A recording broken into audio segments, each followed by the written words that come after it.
పేరు భాగ్య. ఇక్కడ ఈ ఆశ్రమం చూసి నేను 1 ఇయర్ అవుతుంది. ఈ ఆశ్రమం చూస్తూ ఎప్పటి నుంచో రావాలని కోరిక ఉంది. ఈరోజు నా మొదటి పెళ్లి రోజు సందర్భంగా ఈ ఆశ్రమానికి వచ్చాం. మా స్తోమత తగ్గట్టుగా ఏదో చిన్న డొనేషన్ ఇచ్చాము.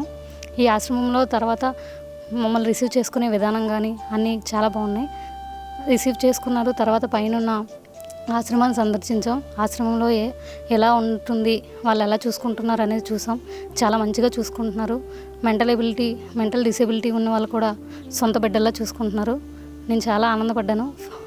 నా ఫస్ట్ యానివర్సరీకి ఇంత మంచిగా ఎక్స్పీరియన్స్ చేస్తానని కళ్ళ కూడా అనుకోలేదు. చాలా మంచి ప్లేస్కి వచ్చానని మనస్ఫూర్తిగా అనుకుంటున్నాను.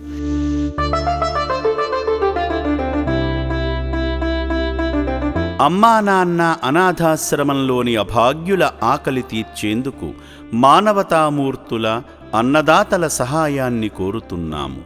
ఈ రక్షణాలయంలో జీవిస్తున్న నిర్భాగ్యులకు 3 పూటలా అన్నదానం చేసేందుకు నిత్యావసర వంట సామగ్రి నిల్వలు సరిపోక ఇబ్బంది అవుతోంది.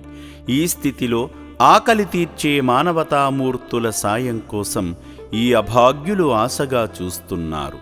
దయగల దాతలారా, వీళ్ళు మీ బిడ్డలే అనుకుని నిత్యావసర వంట సరుకులను అందిస్తే వాళ్ళ ఆకలి తీరడం ద్వారా ఆ పుణ్యమంతా మీకే దక్కుతుంది.